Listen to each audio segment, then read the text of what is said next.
Devarim, capítulo 1, a página 503 da Torá.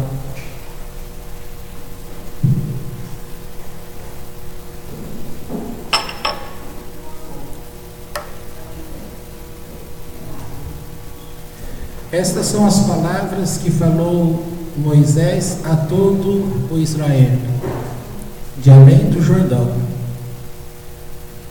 a respeito do deserto, da planície de defronte do Mar Vermelho, entre Paran e entre Tofen, Labã, Hatzerot e de Zaab. Jornada de 11 dias fez Israel desde Horeb, pelo caminho do Monte Seir até Kadesh Barnea. Foi no 40º ano, no 11º mês, ao primeiro do mês, que falou Moshe aos filhos de Israel como tudo o que lhes ordenou o Eterno para eles. Depois de ferir a Sihon, rei do Hermoreu, que habitava em Heshbon, e a Og, rei de Bashan, que habitava em Ashtarot, em Edrei, além do Jordão, na terra de Moabe, começou Moshe a explicar esta lei, dizendo: o Eterno, nosso Deus, nos falou em Horeb, dizendo: tempo bastante haveis estado neste monte. Voltai-vos, parti e ide ao monte do Emoreu e a todos os seus lugares vizinhos da planície, do monte, do vale, do Neguebe e da costa do mar, a terra do Cananeu e ao Líbano, até o grande rio, o rio Eufrates.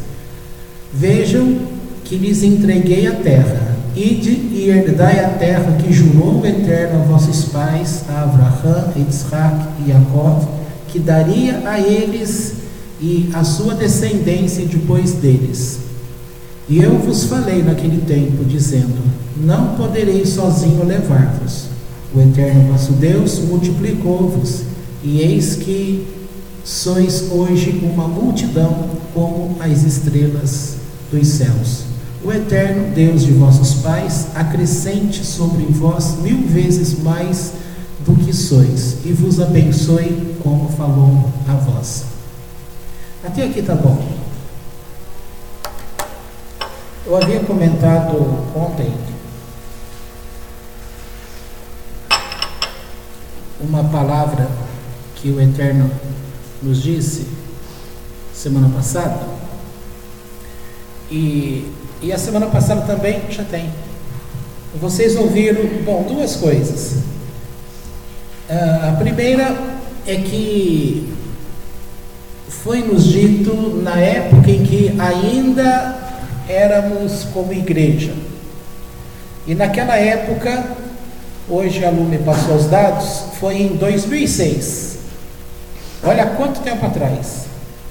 Em 2006, nós estamos em 2018. Em 2006, falei certo, né? 2006. Em 2006, ele nos disse que nós deveríamos caminhar além da cruz, passando por dentro dela. E naquela época, nós não tínhamos como compreender. Você vai compreender as coisas de acordo com o teu nível de conhecimento. E eu creio que para muitas pessoas do povo evangélico que existe ainda hoje, eles não devem saber o que significa ir além da cruz. E para aquela época, creio eu que a gente se esforçou numa palavra, igual quando no primeiro ano desse ministério, isso foi em 97, ele também nos disse que o homem que nós somos os nossos maiores inimigos, e que não era os demônios. Também para aquela época foi muito difícil compreender o que significa isso, porque o ensino que o mundo todo recebe é de que você luta contra um demônio, você luta contra as forças do mal, e foi colocado na nossa cabeça que esta força que a gente luta é um reino que se levantou paralelo ao reino de Deus, que combate Deus e que tem sido maior do que Deus, porque o povo de Deus, segundo explicações da época, o povo de igreja cristã, são bem menores, tá? Para aquela época a gente também se esforçou muito. Eu sei que eu demorei 8 anos para poder compreender, e a compreensão veio em cima do termo justamente sobre o homem espiritual, tá? Aí ficou completo. Só que essa versão que nós conhecemos do homem espiritual, ela bate com o conteúdo judaico daquilo que é a alma, tá? Que a parte manifesta neste mundo da nossa alma, de 5, é possível você ter acesso a 3: Nefesh, Ruach, Neshama. E com isso nós fomos crescendo, como é dito, tá? As escrituras, ela vai sempre falando que você deve prosseguir em conhecer. Portanto, chegou 2006, recebemos essa palavra que deveríamos caminhar passando pela cruz. E ontem eu acabei por comentar que quando você está na estrada, você vê uma placa, né? Você vê lá, Limeira 30 quilômetros. O que você fez por essa placa? Passou por ela, né? Ela ficou para trás. Então, isso é uma ideia aí de semântica, de interpretação, de compreensão daquilo que significa passar pela cruz. Passar pela cruz é deixá-la para trás. E ontem eu acabei comentando que como que uma pessoa que tem um conteúdo cristianizado totalmente vai conseguir deixar alguma coisa para trás, se para aquele momento você está envolvido. É como se você estivesse dentro de uma bola e tudo ali dentro era a cruz. Como que você vai passar por dentro e deixar? Há um texto de Oséias 6 que a gente canta numa música, e na música fala: o teu amor me faz ir além e prosseguir. Então, ir além e prosseguir também não é passar. Você passou. Agora veja só, nessa época 2006, nós ainda éramos uma igreja evangélica. E 5 anos depois, nós ouvimos uma palavra que o Eterno nos disse assim: o que eu vou falar a vocês hoje, eu venho preparando vocês já há 5 anos. Agora conta 2006 mais 5 anos, dá 2011. Então 2011, quando ele falou para a gente sobre o judaísmo, nós não sabíamos que era judaísmo ainda. Quando ele anunciou para a gente aquela palavra naquele dia, contando 5 anos atrás, foi os anos de preparação que ele nos concedeu: 2006, 2007, 2008, 2009, 2010, 2011. E ele foi além. Ele disse que a gente deveria pegar a gravação do nosso culto de final de ano, desses últimos 5 anos, e nós iríamos constatar que ele estava nos preparando para ouvir algo que ele iria anunciar naquele dia. E ele anunciou. E o que ele anunciou foi para nós a abertura do portão do judaísmo. A partir daquele dia, a gente começou a entrar nesses assuntos, a pesquisar, a entender, e nós fomos caminhando, e foi ficando tudo para trás. Sem perceber, nós atravessamos a cruz. E fomos caminhando, e fomos percebendo que para ir na profundidade de Deus, a cruz tem que ficar para trás.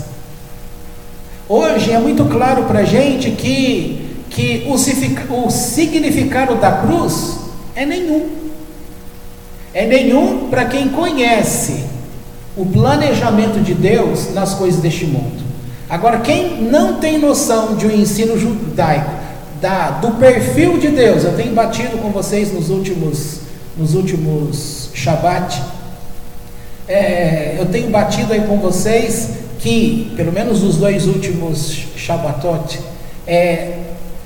você deve aprender o perfil de Deus, para poder, com aquele perfil de Deus de conhecimento, você vai encaixar naquele perfil. Não é que você está trazendo Deus a encaixar, não é isso que eu estou falando, diminuindo Deus. O que eu estou querendo dizer é que a única forma de você compreender as coisas que estão neste mundo é através da tua relação com este mundo. Só que a tua relação com este mundo, ela está sempre mal organizada, porque as experiências que as pessoas têm nessa vida são todas experiências, guardadas as proporções, doentias. Nós temos dificuldade para compreender amor, fidelidade, fraternidade, honestidade, porque em todo lugar as pessoas têm experiências ruins, a começar no seu ciclo primeiro, que é família. Na família a gente encontra desprezo, a gente encontra fofoca, a gente encontra um monte de coisa. Tanto é que tem uma frase famosa que os de fora acabam nos ajudando mais que os de dentro. Isso não é falando mal da tua família, porque todas as famílias são assim, com raras exceções. Então, o de fora, ele é melhor para você do que o de dentro. Deveria ser ao contrário, porque o de dentro, ele deveria conhecer você melhor do que o de fora. Então, aí mostra o quanto, com aqueles que a gente convive mais, o quanto a gente demonstra e a gente se decepciona, tá? A nossa relação com este mundo é de decepções. As pessoas vivem mal porque elas não sabem encaixar as experiências. Eu me referi ontem àquele brinquedo pedagógico de criança, que você pega o círculo e o bebê pega, ele tem que encaixar naquele plano dele ali, não, onde é um círculo, mas até ele achar o círculo e pegar aquela mobilidade para fazer isso, ele tenta encaixar o círculo no triângulo, tenta encaixar no quadrado, tenta encaixar lá no losango, até que acidental ele encaixou no círculo. Aí ele vai, o quadrado tentar entrando no triângulo, tentando entrar no outro, e assim vai. E as nossas experiências é assim que vai acontecendo. Mas era para ser assim? Era para o povo ser um povo da parte do Eterno? Era para ser um povo saudável. Por que a gente conseguiu ter um espaço para vir para o judaísmo? Primeiro, o bom ensino que o Eterno sempre nos trouxe numa experiência com Ele. Então nós não tivemos uma experiência religiosa, porque se tivéssemos uma experiência religiosa, nós ficaremos aquém da cruz, bem antes. Por quê? Porque por um lado a cruz ela tem significado para as pessoas cristãs, da misericórdia, do perdão. Acaba sendo a mesma coisa. Você vai pegar uma igreja que fala do perdão, que fala do amor, que fala da misericórdia, mas é o povo que fala, é só fala, porque prática não tem. Você pega as experiências, não precisa ir longe, pegando notícia do meio atual de hoje, político, o que está acontecendo na prefeitura do Rio de Janeiro? Quem é o prefeito do Rio de Janeiro? Vocês sabem quem é? É o Crivella. E você sabe quem é o Crivella? É bispo da Universal, tá? É aquele que ficou famoso no Brasil com aquele projeto Canaã, que deu muito crescimento para a igreja, aquele projeto muito bonito, tá? Mas nos bastidores, o que está sendo mostrado agora? Estou falando de uma coisa atual, não estou entrando na religiosidade, é só para você entender que uma personalidade que traz a cruz com ele está agindo de forma corrupta. Em que sentido essa corrupção? Pegando algo que é da máquina do governo para aplicar particularmente no povo. Isso não pode. É pegar uma fila de espera que é para cirurgia e está dizendo, fala com a Márcia que em 2 semanas fulano está operado. Então ele está trabalhando, não... Quem foi que votou naquele homem? Você acha que só foi a Igreja Universal que votou naquele homem para ele ser prefeito? Não. Muitos do povo do Rio de Janeiro votou nele. Então ele tem que administrar para a igreja. Igreja é uma coisa, igreja é uma empresa, é uma pessoa jurídica. A prefeitura também é uma pessoa jurídica. Então ele tem que escolher, ou ele vai trabalhar para a pessoa jurídica que lhe paga, que é o título de prefeito, ou ele vai trabalhar para a igreja dele. Para ele trabalhar para a igreja dele, ele tem que ser bispo.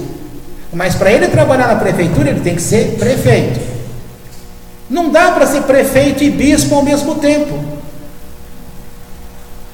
Não tem como. Por isso que tem certos textos que diz que quem vive do altar, trabalha do altar, deve viver do altar. Entendeu? Tá. Essa imagem passa para as pessoas que são de fora, porque quem está dentro da Universal vai achar uma bênção isso. Tá? Mas na hora que começa a reclamar das demais coisas, começa a reclamar situações diversas. Aliás, o povo é assim. Então o povo é tão corrupto quanto os corruptos que estão governando. E isso encontra-se em todas as esferas. Em todas. Você vai encontrar isso em todo quanto é tipo de profissão, você vai encontrar isso dentro da religiosidade, você vai encontrar em todos os lugares. Por quê? Porque as experiências que as pessoas vão tendo, elas descem da eternidade com o conhecimento de Deus, e aqui ela vai misturando, porque o contato primeiro que as pessoas têm é através do Nefesh, e o Nefesh está totalmente do lado escuro, sem luz, sem conhecimento de Deus. Todos, nesse sentido, estão distantes de Deus, e vai ter que começar um caminhar de retorno. Por isso falamos em Techuvá, bem diferente do retorno, conversão que a igreja ensinou para a gente. A conversão que a igreja ensinou para a gente é simplesmente você ignorar tudo que aconteceu. Olha, a partir de hoje acabou, tudo está esquecido, você é uma nova pessoa. Ninguém consegue ser uma nova pessoa do dia para a noite, porque para mudar você por dentro, Deus não tirou o ser psíquico de dentro de você. E para você trabalhar o teu ser psíquico, você precisa de experiência emocional. E aí é que está. Eu dei o exemplo do Crivella, não porque ele é bispo da Universal, mas porque ele pertence a uma classe religiosa e ele pertence a uma classe administrativa da administração pública. Então, para você, e é uma notícia popular, saiu no Jornal Nacional 2 dias atrás. Então, essa notícia pública sobre a administração pública corrompida com uma relação religiosa, tá? Isso daqui passa para as pessoas uma grande decepção. Aí elas olham para Deus. Por quê? Porque o bispo vai representar Deus. Dentro de um ser psíquico, o bispo mistura-se com a figura de Deus. Mas todo mundo sabe que o bispo é um homem na terra e que Deus, entre aspas, um homem no céu. E que não tem nada a ver uma coisa com a outra. Um é puro, o outro é corrupto. Mas dentro de você, numa vivência psíquica, o conhecimento que você vai administrar e pegar por experiências aqui, você vai pegar a imagem de Deus como algo bom. Só que você tem uma imagem que o bispo é o representante de Deus. Só que o bom bispo não bate com o bom Deus. Aí você está pensando que é círculo com círculo, mas na verdade um modelo é círculo, mas o que você tem em mãos é um quadrado. Não bate. Aqui começa a dar deformação da imagem de Deus. Não é o homem que você deforma. Você começa a deformar a imagem real de Deus. Aqui quebrou o princípio. Daqui para frente você não consegue mais encaixar as coisas, porque todas as decepções da tua vida você começa a aprender que o responsável é Deus. Só que isso é uma vivência inconsciente.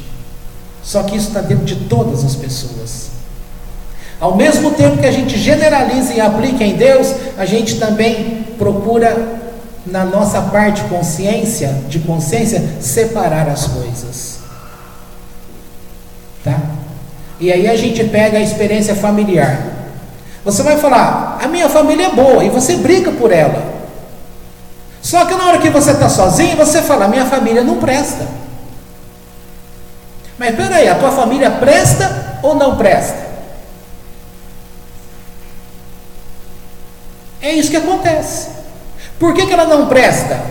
Porque você começa a ver a carência. Você queria ter tido um tipo de ajuda, de comportamento da parte deles, de conselho, de sentar e conversar, de te ajudar no momento que você precisou. Aí todo mundo virou as costas, cada um por si. Mas por outro lado, você tem um vínculo que é de conhecimento de todos, que família é uma coisa boa, que a mãe, o pai, os irmãos, os filhos, é uma família que um ajuda o outro, é um seio de amor, é a imagem de Natal, todo mundo comendo peru, na ceia, amigos, aniversário, festa. Então tudo isso ganha uma imagem de positivo. Só que na prática, no dia a dia, você é frustrado, porque você não tem família. Você não tem pai. É muito raro a pessoa que louvado seja Deus por isso, quem teve essa sorte de ter pai e mãe maravilhosos. Porque geralmente ninguém tem pai e mãe maravilhosos. Ou é um ou é outro. Parece que isso aí é para ficar claro, que você não pode ter tudo. Se você tem um pai maravilhoso, a tua mãe não presta. Claro que eu estou chutando o balde aqui, né? Para ficar mais, a gente tem que extrapolar para ficar claro no exemplo. Mas qualquer esquina que você for para conversar com algum colega seu, você vai ver, se o pai dele é muito bom, há muito problema com a mãe. Claro que o filho vai falar que ama a mãe, mas comparado à mãe e o pai, o comportamento vai ser muito diferente. Se a mãe é muito maravilhosa, o pai vai ser diferente. Tema básico dentro dos estudos de psicologia, a máxima que tem é o quê? A máxima é que pai você encontra em qualquer esquina, mãe não. Mas pegando que cena? O fato da mãe gerar de você, ser humano, ter desenvolvido dentro do corpo dela, cria uma ligação muito forte, a famosa ligação de sangue entre mãe e filho. Aí passa uma imagem que a mãe é muito mais importante. Por que numa separação, geralmente o juiz estabelece que a criança fica com a mãe? E quantos casamentos que faliram, que partiram, que a mãe não presta, mas mesmo assim o juiz ordena que o filho tem que ficar com a mãe, e o filho fala, não, eu não quero minha mãe, eu quero meu pai. Mas o juiz não. Por quê? É fato conhecido mundialmente. A mãe é que tem autoridade. Mundialmente também, no sentido social, é conhecido que quem é responsável, na verdade, pela educação é a mulher. A mulher que, na verdade, ensina a criança. Por quê? Porque um conceito também genérico é que o homem sai para trabalhar, a mulher fica em casa. Nos tempos modernos, os dois saem para trabalhar. Mas o padrão que se conheceu lá no passado distante é que o homem saía para trabalhar, portanto ele está ausente, ele está distante.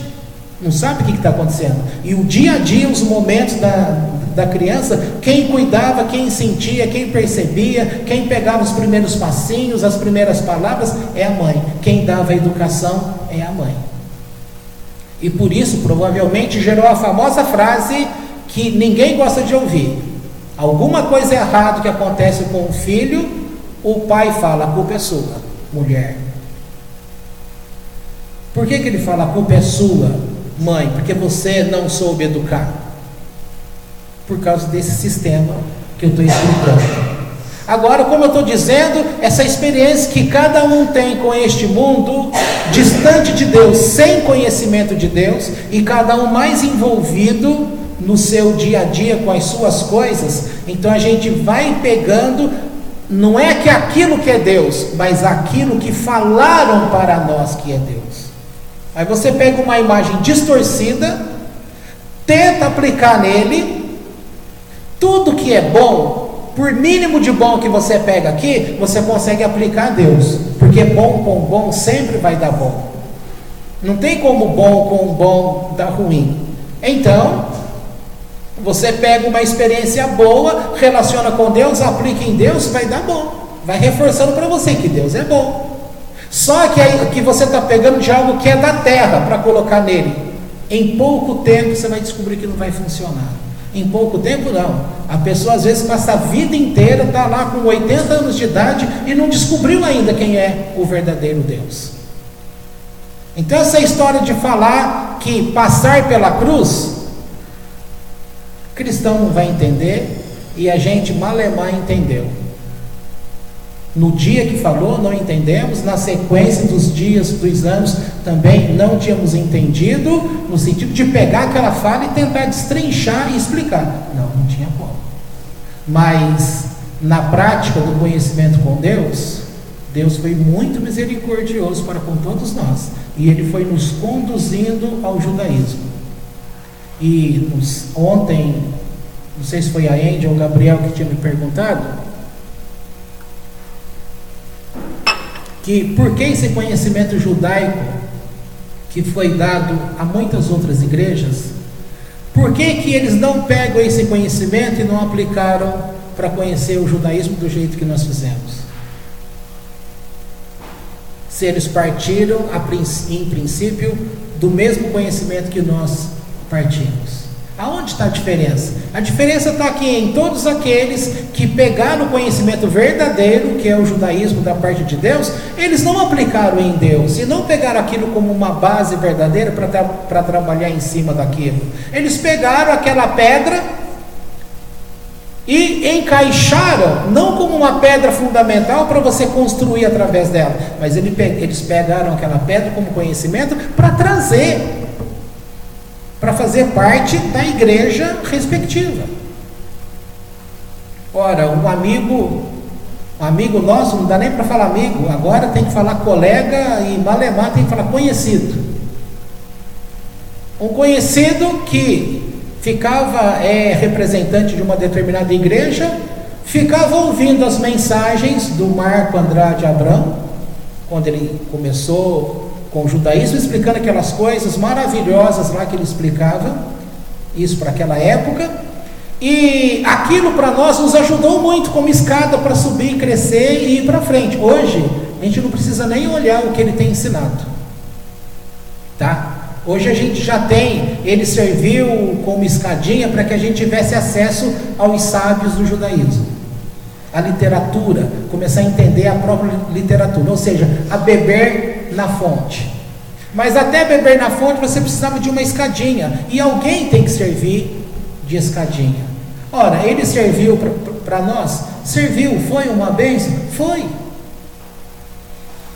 Agora, um cristão, vamos chamar de pastor, não era pastor e não é pastor até hoje, tá? Mas desenvolvendo atividade pastoral. Então, para algumas pessoas naquela comunidade, ele é o pastor, embora não tenha o título. Então ele ia lá, ou ficava encantado com as mensagens do judaísmo e coisas verdadeiras que nós aplicamos e nos fez crescer, mas ele pegava aquela mesma verdade só para ir no outro dia lá no púlpito da igreja dele pregar dentro do cristianismo, para ser admirado pelas pessoas. Nossa, que palavra maravilhosa, que pregador maravilhoso. Então, o que acrescentou ali numa postura, numa diferenciação de Deus?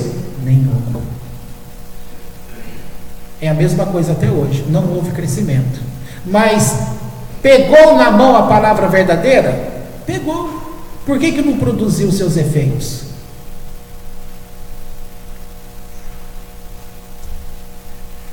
Aí você pode pensar assim: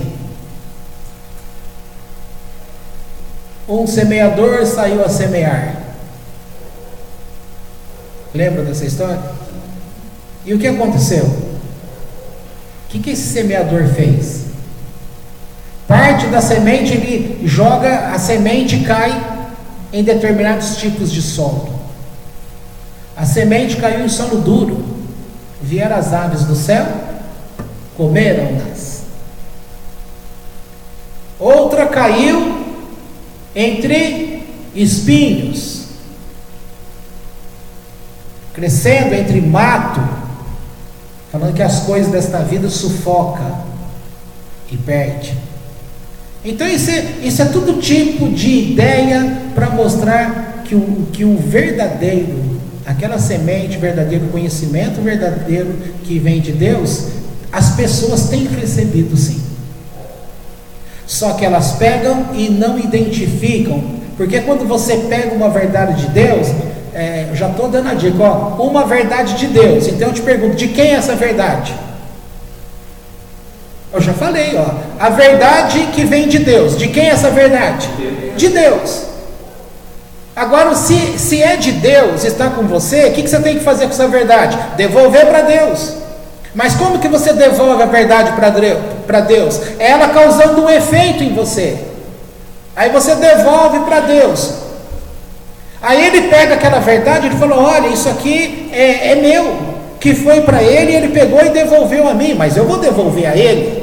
Mas passando por ele já coloca algo mais dele. E quando chega em mim, eu reconheço, mas isso é de Deus. Aí eu aplico aquilo em mim, eu coloco algo de mim também, devolvo para ele. Então a relação fica homem é Deus, homem, homem, Deus, Deus, homem, homem, Deus. Ora, essa experiência foi criada lá na frente como religião. Deus, homem, homem, Deus. Quem é Deus, homem, homem, Deus? Jesus.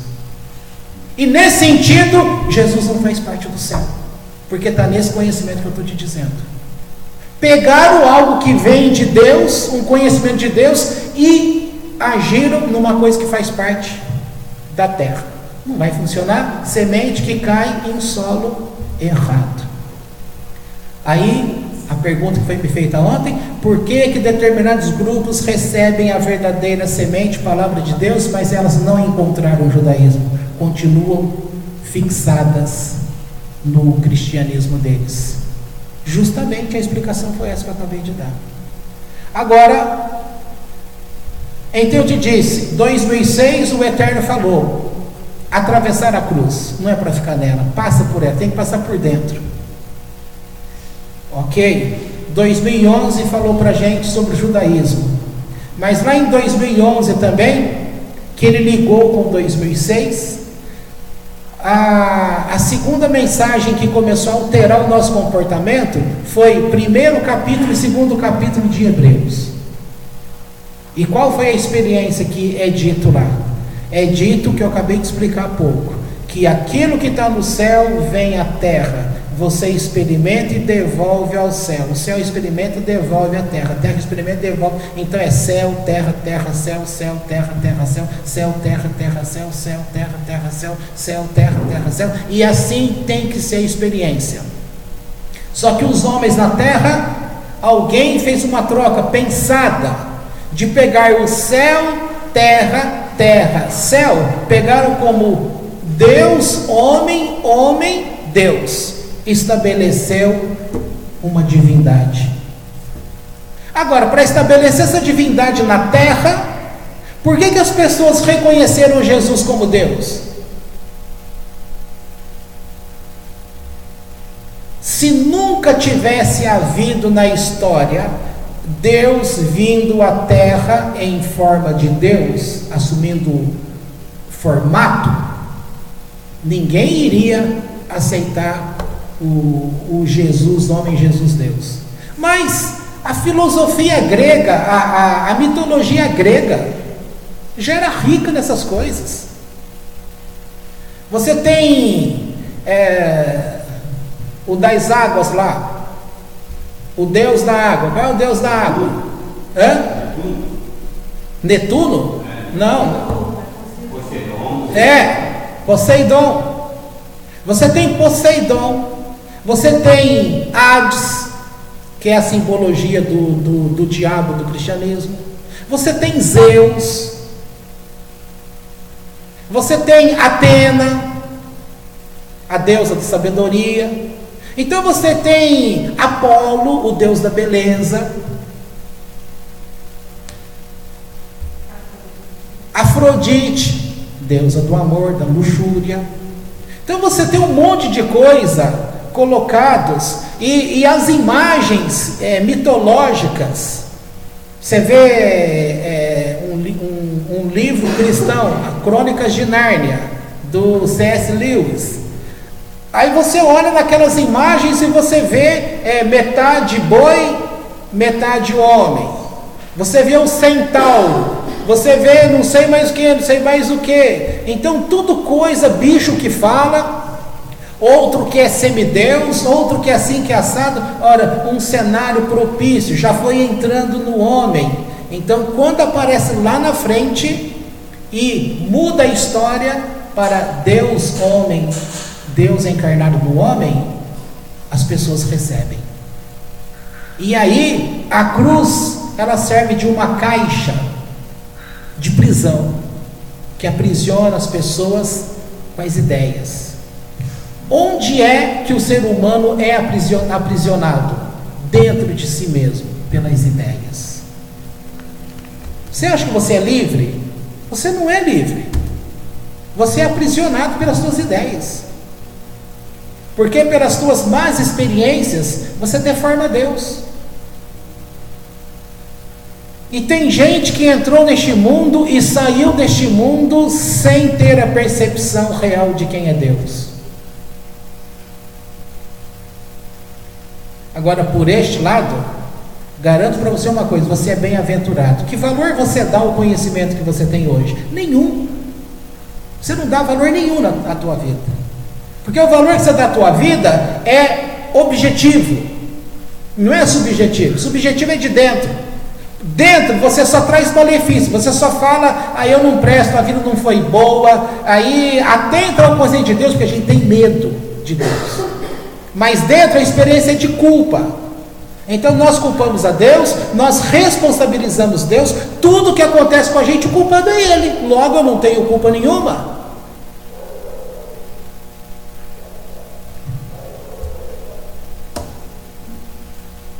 Eu gosto daquela experiência do passado, quando um dia o Eterno falando, na época nós éramos cristãos, Deus falando com a gente num dia lá, e ele disse assim para uma mulher: você está me pedindo agora para que eu livre você desses problemas? Você deveria pedir a mim agora para que eu te dê força para você suportar esses problemas, porque na época eu te orientei a que não fizesse isso. Você escolheu fazer, agora você tem que ser responsável. Você bate no teu filho para querer que ele entenda determinadas coisas, mas você não bate em você. Você quer corrigir os outros, mas você é uma pessoa que não corrige a si mesmo. Você cobra dos outros um comportamento que você não cobra de você. Eu sei que eu não fiz isso no passado. Ora, se você não fez isso no passado, por que você cobra no presente de alguém? Se você não fez, não faz e não vai fazer. Por quê? Porque não construiu.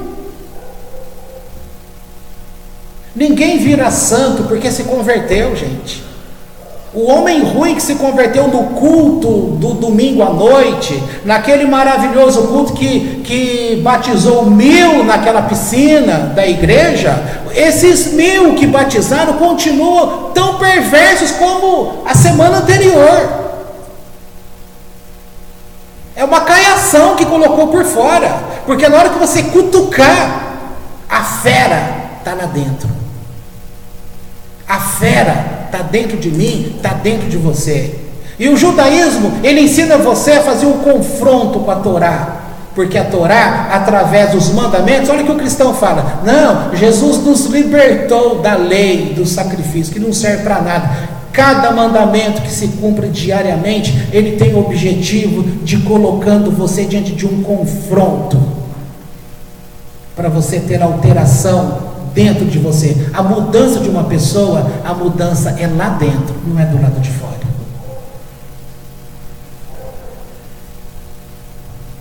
Eu conheci um casal, eu estava no mesmo evento, num dia, era um churrasco numa chácara de amigos.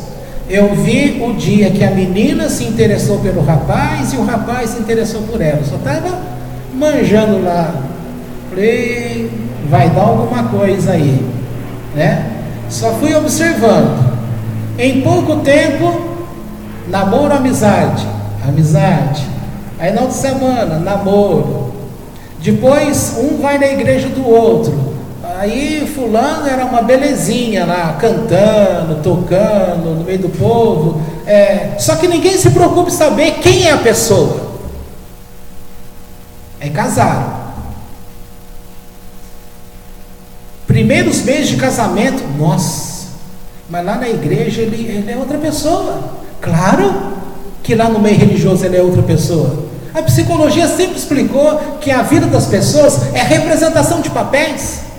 Nós somos atores. Lá na igreja ele é um ator. Lá na igreja ele se comporta de bonzinho. Na casa dele ele se comporta de bonzinho. No serviço dele ele se comporta de tal coisa. As pessoas são influentes. Influencia e são influenciadas. Elas não estão preocupadas em manter um padrão de ser que tem ética, a ética divina, que tem postura.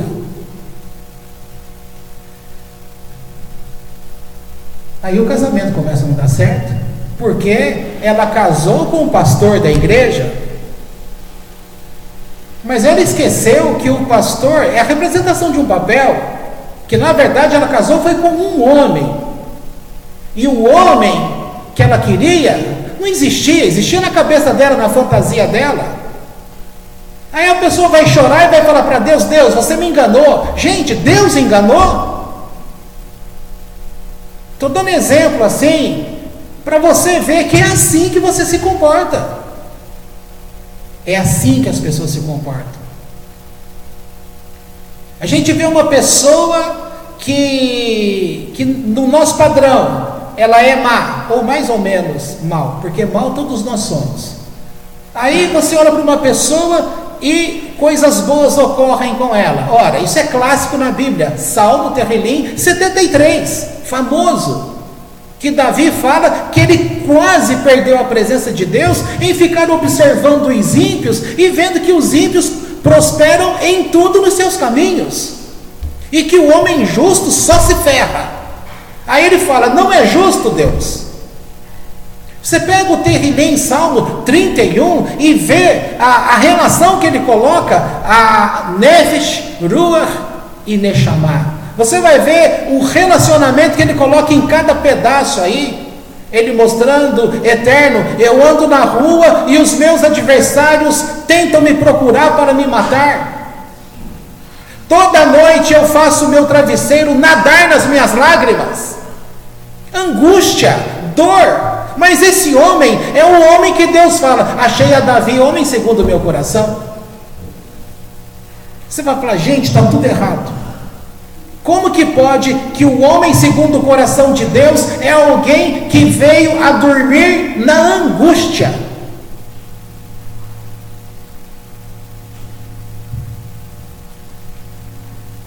Aí você vai falar assim: nossa, não vou me casar. Você não precisa se casar para ser infeliz, entre aspas. Você já está infeliz. Você não precisa ter filho para ter problema. Você já tem problema. Você não precisa encontrar alguém para ser feliz, porque você já é feliz. Está em você. Só que você não pegou. Não pegou por quê? Porque você tem uma forma quadrada e quer encaixar no retângulo. Vai sobrar espaço, não vai dar certo. Você tem um triângulo, quer encaixar no círculo.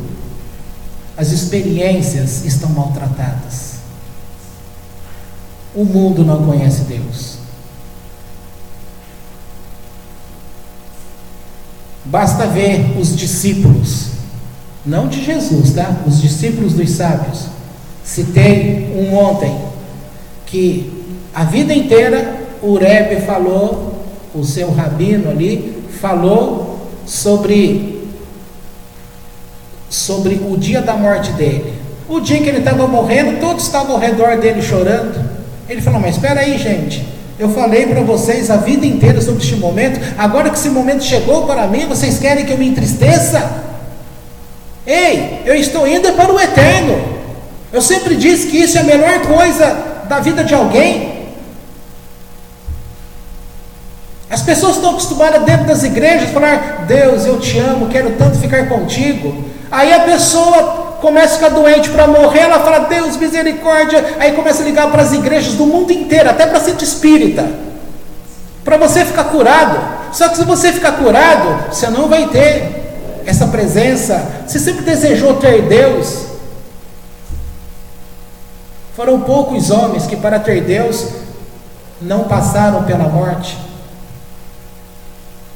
Tem relato, mas o normal, o grosso, é a pessoa passar pela morte para prestar conta a Deus, para ter unificação com Ele.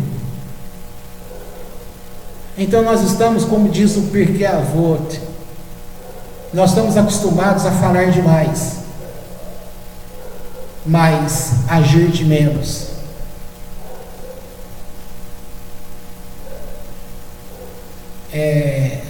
A minha preocupação com vocês é preocupação que eu comecei a aprender. Quando eu aprendi algo, você aprende algo para você ensinar pessoas. Você não aprende algo para ficar com você. Porque se você aprende algo e fica com você, você cortou a cadeia de multiplicação. Então a gente aprende que a Kabbalah é muito boa, mas a Kabbalah boa é a Kabbalah que está voltada com a Torá, que tem a personalidade de Deus. E hoje você tem os conceitos cabalísticos alastrados por tudo quanto é lugar. Essas falas alastradas, elas são verdades? São. Vai funcionar para você? Vai. Só que ela chega a você sem Torá. É isso que comecei a falar para vocês 2, 3 semanas atrás. Mas o Rafael, guardados em proporções, é um homem que não tem conhecimento suficiente. Aí, sem citar nome, aí a pessoa faz uma pergunta, o fulano que é entendido dos assuntos responde praticamente as mesmas coisas que eu falei. E geralmente, não estou falando de vocês que ouviram a resposta, nós estamos falando de coisas do mundo. Geralmente, sabe como acontece com as pessoas? Quantas vezes você falou a verdade para alguém e ela não te ouviu?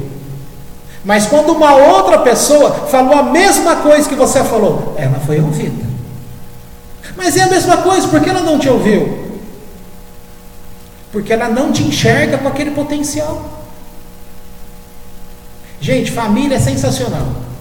Gente, briga em família é uma delícia.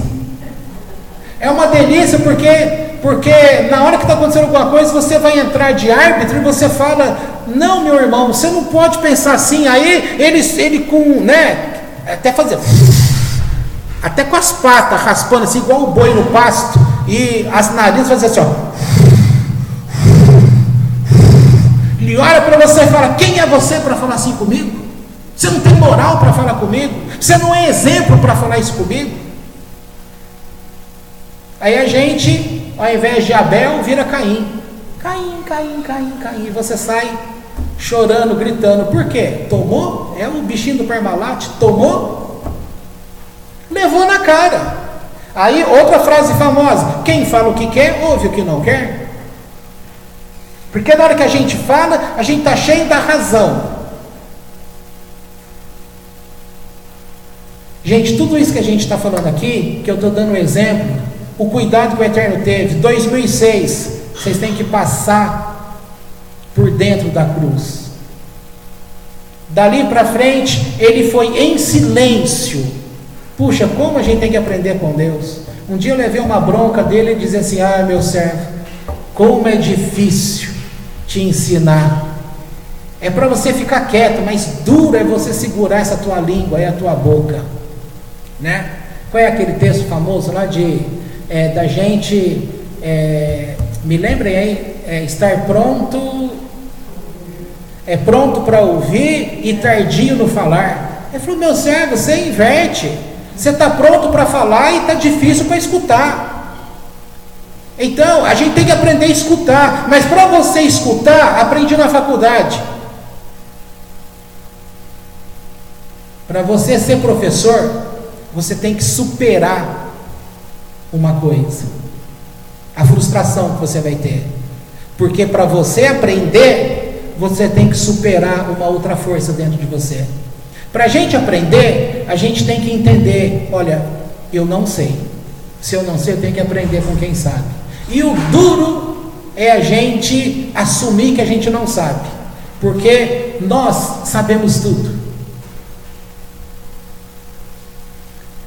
Em termos de judaísmo, então, isso aqui fica mais claro. Por quê? Os livros que eu leio, você também pode ler. E o que você lê e que eu leio, nós podemos chegar, é como uma ciência, podemos chegar ao mesmo caminho. Agora eu te pergunto, por que as pessoas leem o mesmo livro e chegam em caminhos diferentes?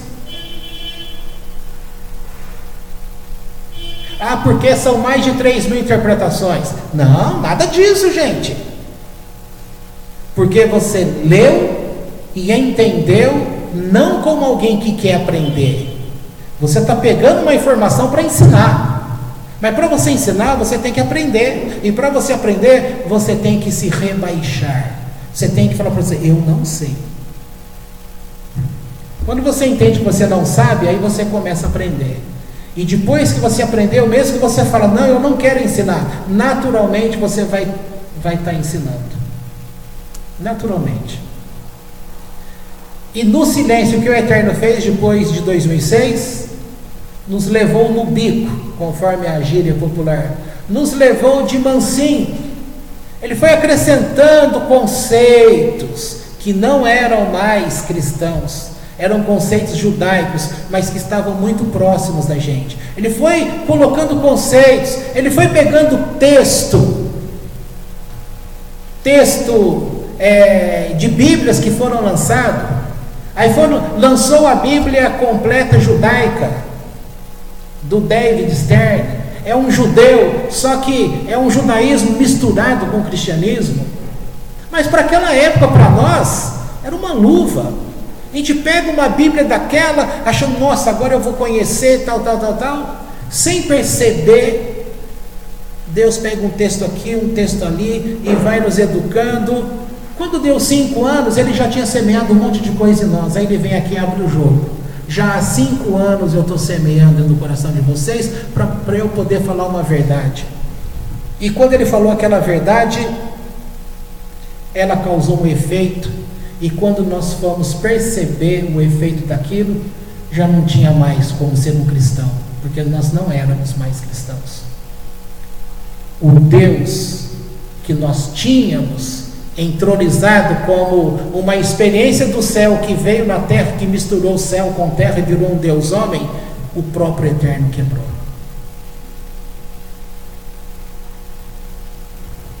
Eu estava aprendendo a chamar naquela época.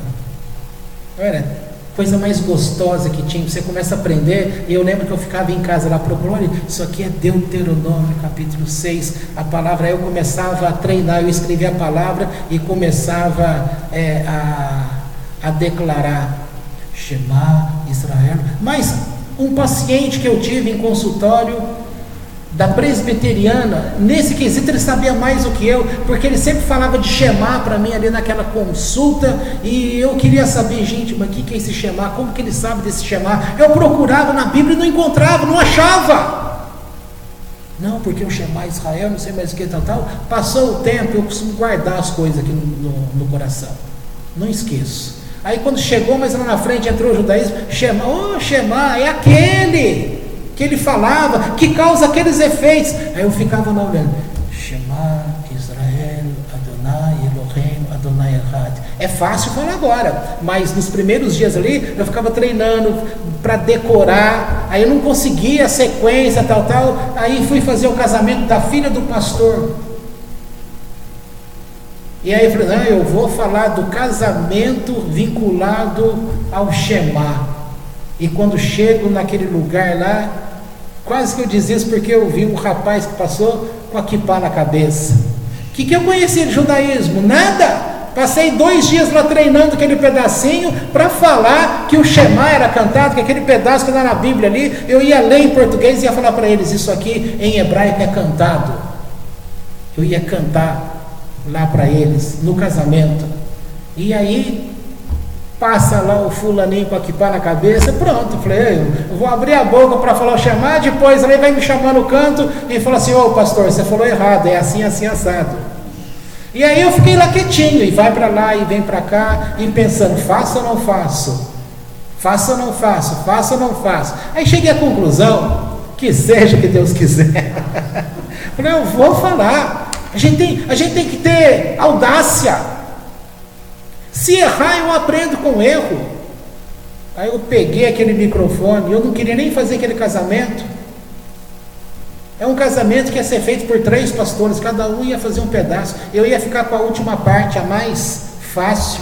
Só fiz porque a menina, muito ligada comigo, estava muito triste, porque eu rejeitei de fazer o casamento dela. Aí eu comecei a dar condições, né, só para ela me livrar. Aí eu falava assim, eu vou, mas eu não vou colocar gravata e paletó, hein? Não tem problema, vai com a camisa que você quiser. Eu não vou ministrar ceia, hein? Não tem problema, isso aí vai ser...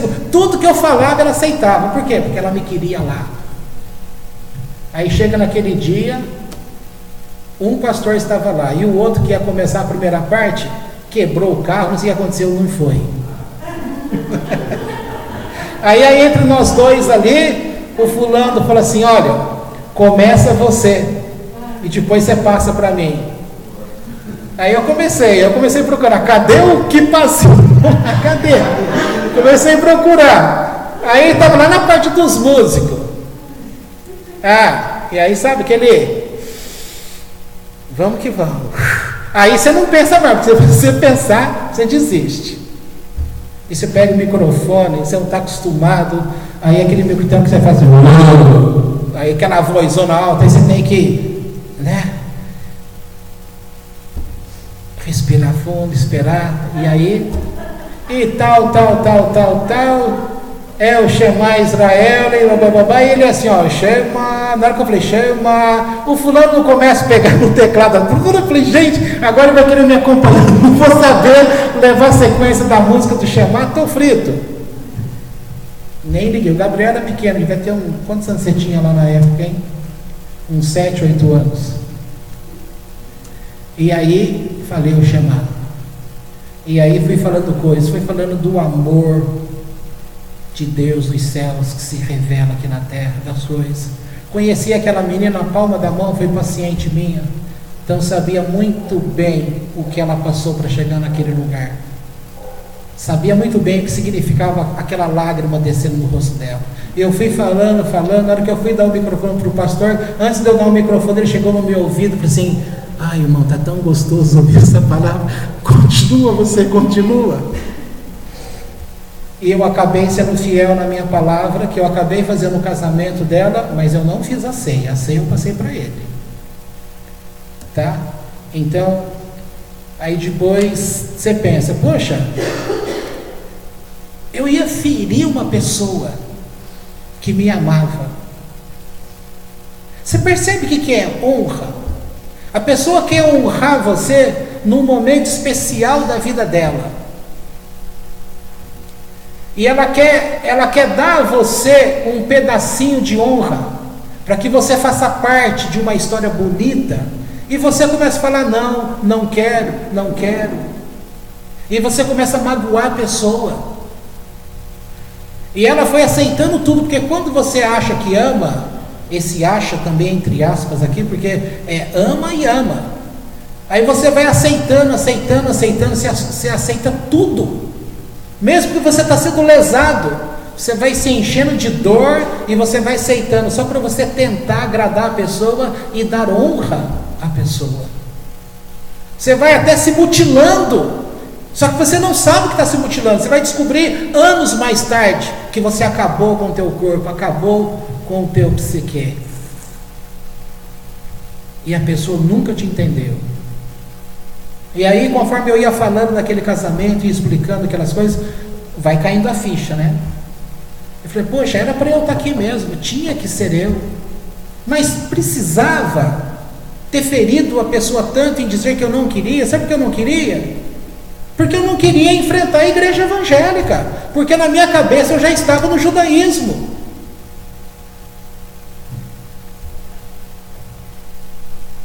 E aí na hora que você olha a lágrima da pessoa, olha a felicidade da pessoa, queria internar essa menina no hospital psiquiátrico.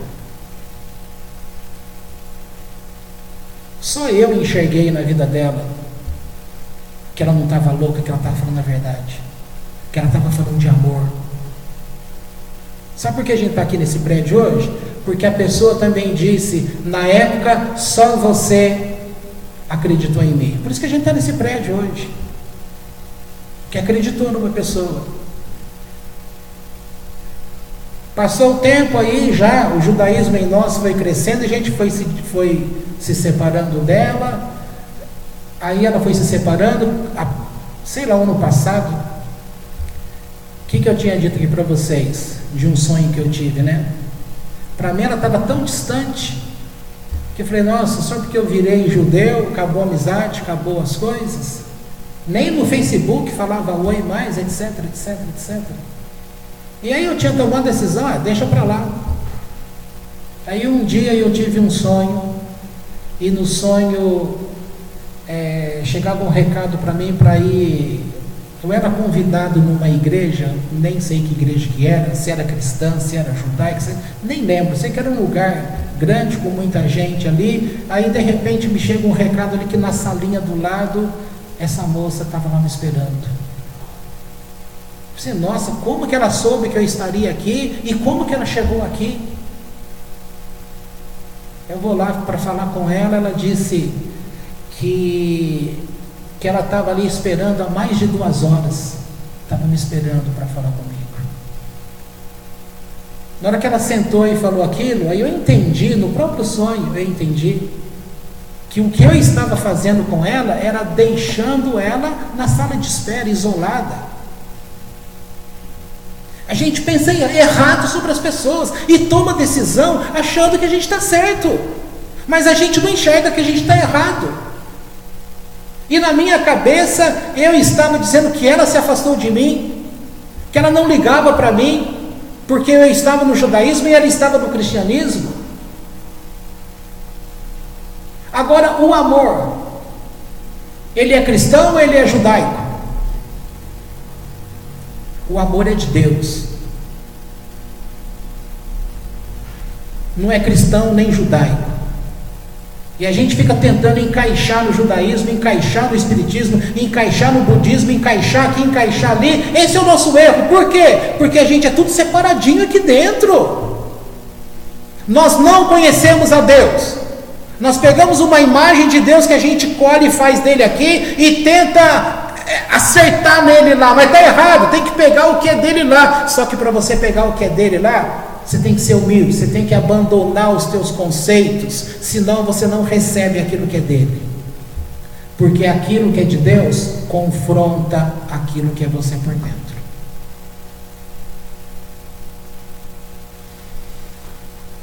E aí quando eu entendi esse sonho, eu escrevi em mensagem no Facebook, escrevi, mandei para ela e contei o sonho. Aí ela fala, o sonho está certinho, nunca deixei de te amar, é que tem acontecido tanto problema, não tenho tido cabeça para pensar em nada. Nunca houve separação. E 2, 3 semanas atrás, eu estava lá na PUC, acompanhando minha mãe nessa cirurgia dos olhos. Aí eu saí para ir lá do outro lado, não lembro o que eu fui. A mulher veio perguntar qual que era a parte de neuro. Como estava muito cheio aquele dia, ela saiu, eu olhei para minha mãe e falei, eu vou lá fora procurar a mulher e vou levar a mulher lá no lugar certinho para ela não se perder por aí. No meio daquela multidão na PUC, que eu nunca vi tanta gente igual aquele dia. Quando eu passei, aquela voz feminina, Rafael, Aí eu parei, olhei, procurando, porque era muita gente, não sabia quem era, alguém me tocou. Aí eu olhei, era ela. Era essa moça. Era a mesma moça, o mesmo olhar, o mesmo abraço, a mesma voz, o mesmo carinho. Então o tempo, olha que palavra linda lá de Cantares, as águas profundas não apagam o amor, não afogam o amor que nós temos com Deus. Mas nós vivemos afogando o amor. Nós vivemos com uma borracha apagando o amor. Porque a gente apaga o amor baseado nos nossos conceitos. No fundo, você não ama por amor, você ama por escolha. Só que quando a gente ama por escolha, é por escolha, não é por amor. Mas a gente acha que é por amor. Aí aquela pessoa te decepciona. E quebra o vínculo, e às vezes nunca mais volta. Não era amor, porque o verdadeiro amor, ele não quebra. A sabedoria popular, ela é sábia, porque ela demonstra muitos conceitos da Torá. Então você pega uma corda de 3 fios, claro que ela não vai romper fácil. Essa corda trançada, ela está trançada com os conhecimentos da Torá, que é declarado, trazido ao mundo em amor. Não quebra. Se a gente se agarrar nela, não quebra. E a gente se liga às pessoas por corda que basta uma chuva e um sol no outro dia, ela já ressecou, apodreceu. O próximo passo é ela quebrar. Aí vem aquela máxima. Como a gente diz a máxima do verdadeiro amigo? O amigo é aquele que você fica sem falar com ele 20 anos. Mas quando você reencontra, é aquela mesma pessoa. Como eu disse, a mesma voz, o mesmo tom, o mesmo carinho nos olhos, a mesma textura na mão. Isso é amor, porque o tempo, ele não afoga o amor. Então o mundo, ele tem sim luz de Deus em muitos comportamentos. É que a gente não leva a sério. E quando a gente acaba levando a sério alguns pontos desse, a gente começa a ter conexão com Deus, sem saber. A verdadeira conexão com Deus é pela Torá. Então, lei de atração que eu estou falando é essa aqui, de você pegar um comportamento de fato que venha de Deus e está associado com Ele, e isso começa a te reconectar com Deus sem que você saiba. Ao longo do tempo vai firmando conexão. É o que eu falei ontem, são os neurônios de associação. Vai sendo construído e você vai criando atalho. Aí você não fica mais no caminho longo que o homem determinou. Você encurta o caminho, porque você vai direto com Deus. E direto com Deus é Israel, direto com Deus. O próprio Deus dá um nome ao povo dele, Israel, que significa ligado direto com Deus. Aí vem a religião de diversas formas e fala, esse povo está cortado de Deus. Deus virou as costas para ele. Se Deus faz um juramento, eu nunca abandonarei vocês. E a gente tem doutrinas de igrejas diversas que falam que Deus quebrou. Quem é o homem para falar que Deus mudou o comportamento dele? Em muitos momentos nós fazemos o papel de Deus. É isso que acontece. Tudo isso que eu estou falando são princípios do começo aqui de Deuteronômio. Quando Moisés está, falamos um pouquinho disso ontem, quando ele está com o coração dele alegre por um lado, porque ele sabe que lhe resta, arredondando, apenas 30 dias, um mês. Em um mês ele estaria sendo retirado desta terra para ir com Deus. Então ele quis aproveitar esses 30 dias para fazer um discurso, para fazer uma leitura, para olhar, esse povo aqui são os filhos daquela geração que recebeu a Torá, que sofreu no deserto, que pagou o preço, que aprendeu. Mas será que estes aqui, olhando a situação, entenderam a situação de uma forma que é Torá, para ela ser entronizada ou introjetada, sendo levada para dentro do coração deles? Porque é este povo que vai entrar na terra, uma terra que eu gostaria de entrar, mas Deus não me permitiu, mas eles vão entrar.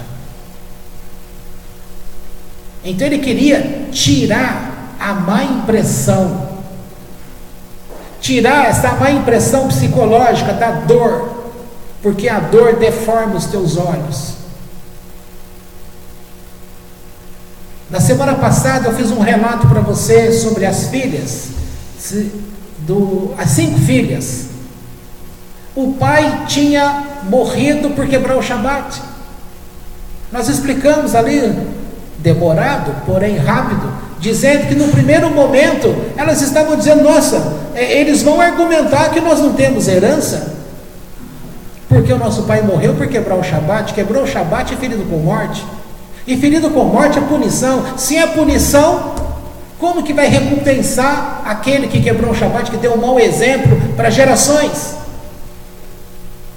Então elas precisavam passar por cima dessa ideia que estava tentando popularizar, para elas entenderem: nosso pai, ele morreu quebrando o Shabat, é verdade, mas a verdade não é que ele fez um mal, ele se permitiu quebrar o Shabat para morrer, para poder deixar um legado para pessoas, como se disse assim: gente, não quebrem o Shabat, porque se quebrar o Shabat vocês morrerão. Então ele se permitiu morrer.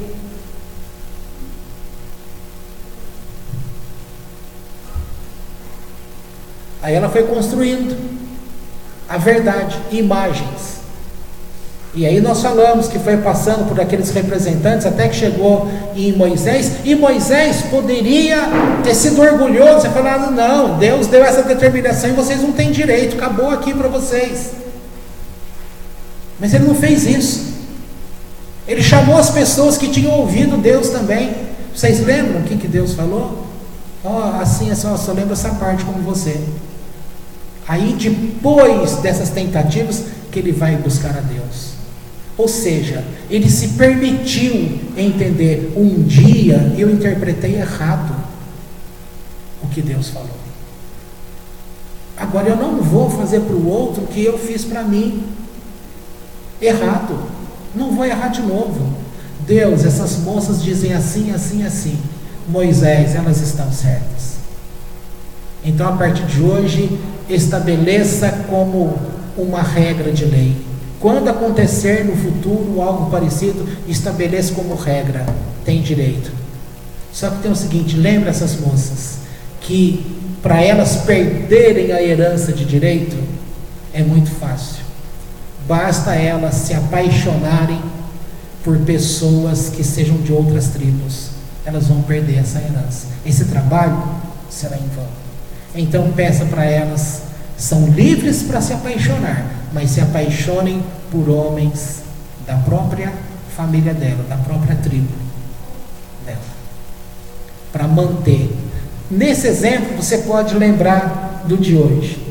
Então o ensino seria: Deus, você me deu uma herança. As moças poderiam pensar assim: Deus, você me deu a herança, mas você tirou de mim o direito de amar qualquer pessoa, de me apaixonar por qualquer pessoa, e por acaso eu sou dona do meu coração para escolher com quem eu vou me apaixonar? E se eu me apaixonar por alguém da tribo de Zebulon, quer dizer que eu vou viver minha vida frustrada para sempre porque eu não pude casar com ele? Porque a tua herança, a tua bênção está ligada direta com uma palavra dessa? Quer dizer que você tirou de mim a escolha?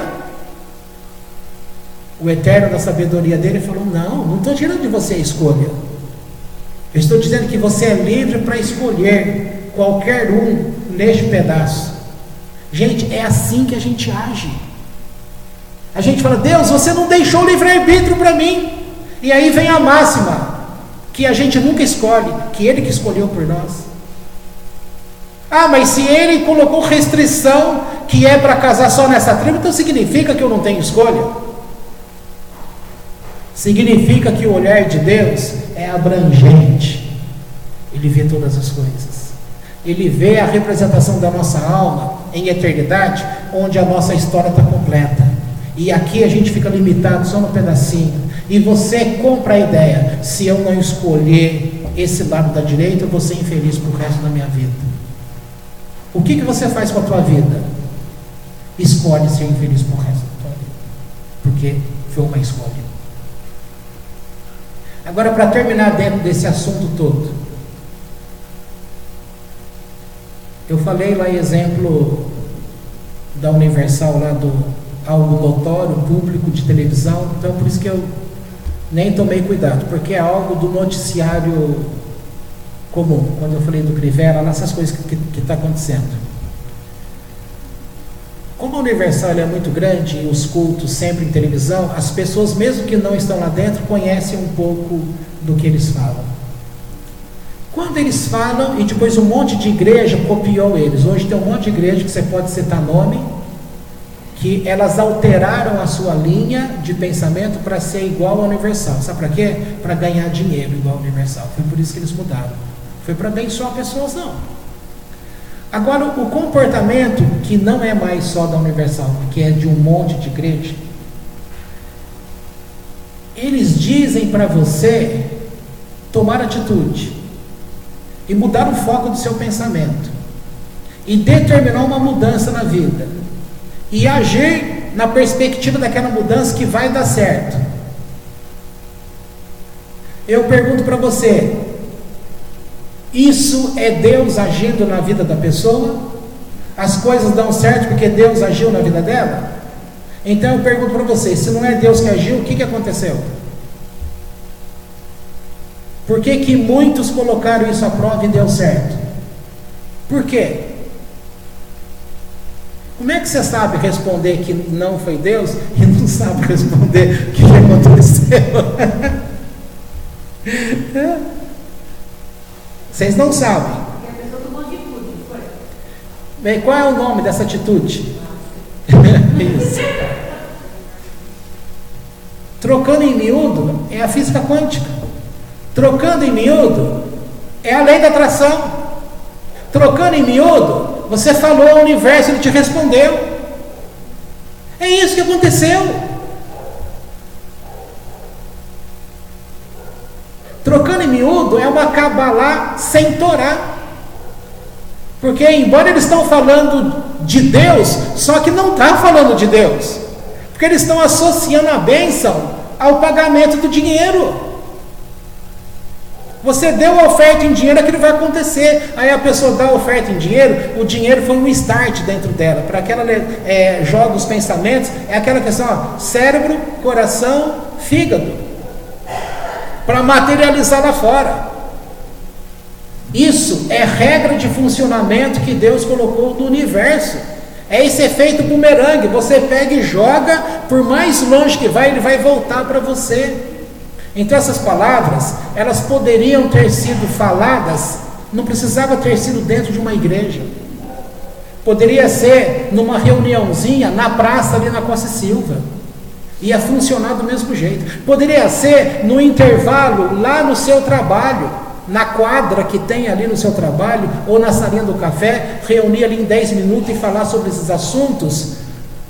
E vai acontecer mudança também. Por quê? Porque vocês estão atuando sobre regra de comportamento do universo, da forma que Deus estruturou. Não tem nada a ver com Deus, não tem Torá aí.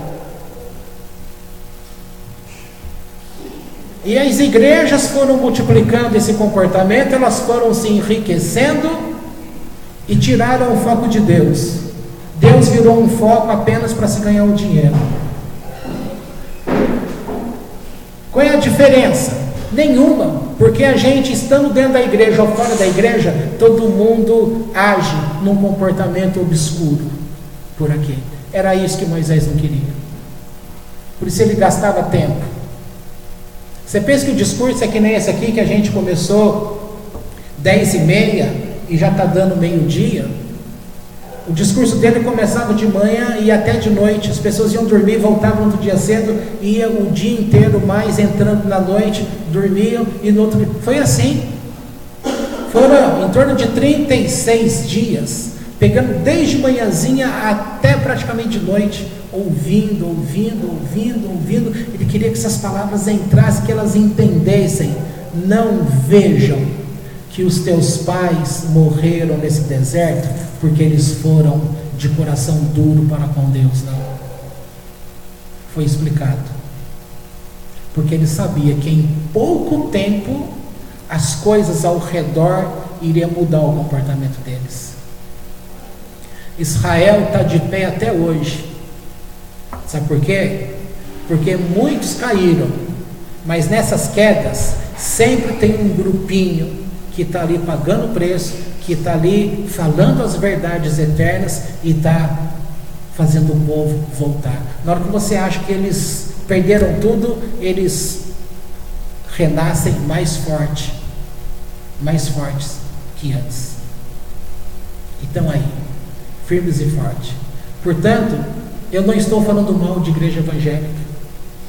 Eu não estou falando se Jesus merece ser Jesus ou não, se ele é o Messias ou não. Estou dizendo que nessa prática com Deus no judaísmo tem o Messias, mas o Messias não é o que o cristianismo ensinou. E o judaísmo, para conhecer essas doutrinas profundas com Deus, não precisa do Messias. Não precisa. O Messias é mais uma parte bonita da parte de Deus, mas não é. Ninguém perde o contato com Deus se não enxergar o Messias. Por isso que você vê linhas do judaísmo que vai falar que esperam o Messias e outros nem se preocupam com isso. Sabe por quê? Porque eles sabem que o Messias vai chegar, eles sabem que a palavra que está lá escrita, que vai ter o terceiro templo, e vai ter. Então não precisa ficar brigando quando que o Messias vem, quando é que vem e quem é. O importante serão as atitudes desse Messias que vai fazer com que o templo volte a funcionar. O importante é o templo e não o Messias. Mas o cristianismo e as doutrinas que tem por aí colocam o foco no Messias. Aí você vai lá com o teu coração para o Messias e esquece de Deus. E eu estou tentando dizer para você, as imagens que estão dentro de você, Deus que é Deus, Ele teve paciência com a gente 5 anos para chegar em 2011 e falar. E Ele está tendo paciência com a gente até hoje. Portanto, de 2006 para 2018, quantos anos?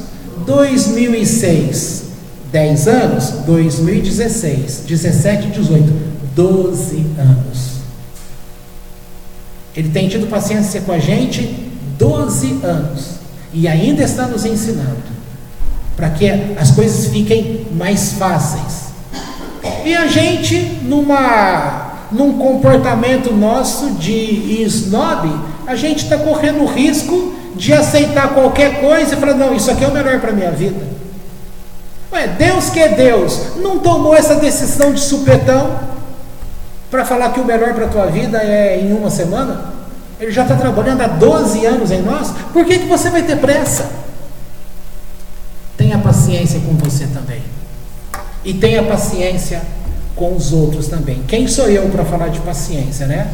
Eu já dei o testemunho aqui que ele mesmo falou: duro para ti e para mim é tentar te ensinar para você estar pronto para ouvir. E difícil, tardio no falar. Eu falava primeiro para depois ouvir. Isso é irremediável. Gente, quanto trabalho eu dei para Deus? Quanto? Não cometa os mesmos erros que eu. Não cometa os mesmos erros que eles cometeram. Por isso nós temos a Torá. Por isso nós temos Moisés. Agora posso encerrar. Depois que Moisés morreu, o judaísmo mudou de nome? Não. Moisés continuou sendo o centro de tudo? Não, ele nunca foi o centro de tudo. Ah, mas ele não foi essa pessoa que fez tudo isso? Foi. Os feitos do tzadikim não morrem, guarde isso. Então, quando é dito que os tzadikim não morrem, não significa que ele não morreu. Significa que a obra que ele prestou em vida, ela não morre, porque ela produz os seus efeitos até hoje. É como se dissesse, Moisés ainda vive. Porque nós estamos falando hoje daquilo que ele fez. Então, ele está vivo. Quer viver para sempre? Deixe um legado pela Torá, que sempre vai estar falando de você. Narmânides disse isso. Fiquem tranquilos, meus discípulos. Eu vou adiante de vocês. Aí ele morreu. E hoje tem a linha do Chabad de Breslev, que é sob o comando de Narmânides. E ele não está à frente? Está. Ah, mas ele morreu há muito tempo. O ensino dele permanece. O ensino do Rebbe permanece. O ensino de Ben Zakkai permanece. O ensino de Hillel permanece. O ensino de Josué permanece. O ensino de Davi permanece. O ensino de Daniel permanece. O ensino de Isaías permanece. O ensino da Torá permanece. Está tudo vivo.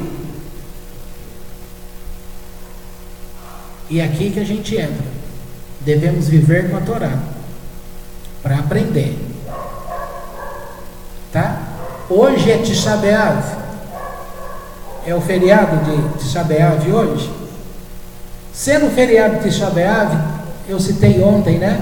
O que acontece em Tisha B'Av? É o dia que Deus confrontou eles e disse: vocês estão chorando por quê? Vocês estão chorando sem motivo. Mas eu vou dar um motivo para você chorar de verdade. Você, mamãe e papai, você copiou essa frase muito para bater no bumbum do teu filho. Porque na hora que até hoje é assim: você está chorando por quê, meu filho? O que aconteceu? Para de chorar, engole esse choro. Senão eu vou fazer você chorar de verdade. A criança não para de chorar, você vai lá, pega o chinelo e dá 3 chineladas na bunda da criança. Agora você pode chorar de verdade. Aí ele grita de verdade. Aí ele amplifica, né? Aí você fala: foi isso que Deus fez? Ele está confrontando o povo. Vocês estão chorando por quê? Porque os relatos deturpados que vocês ouviram estão trazendo ao povo. Vocês estão chorando por causa disso? Então, para cada dia que vocês estiveram lá, se transformará um ano que vocês vão rodear esse deserto. 40 dias, 40 anos esse deserto. Ah, essa data, que em princípio não aconteceu nada, ela vai ficar marcada. Aí vai acontecer. Quando destruiu o primeiro templo? 9 de Av. Quando destruiu o segundo templo? 9 de Av. As datas mais difíceis para o judeu de dor é 9 de Av.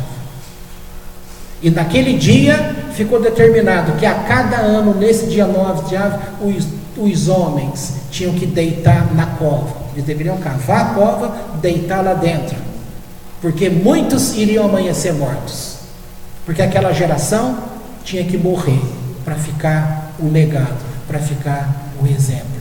Então esses meninos que são homens hoje, que Moisés está falando, está repetindo a Torá a eles, é para que eles não fiquem com uma imagem distorcida do Tisha B'Av, mas que eles entendam quem é a Torá. Tá? É isso que a gente precisa entender. Não é hoje, não. Com o passar dos dias, dos anos, você vai remodelando por dentro. Tá bom? Podemos encerrar.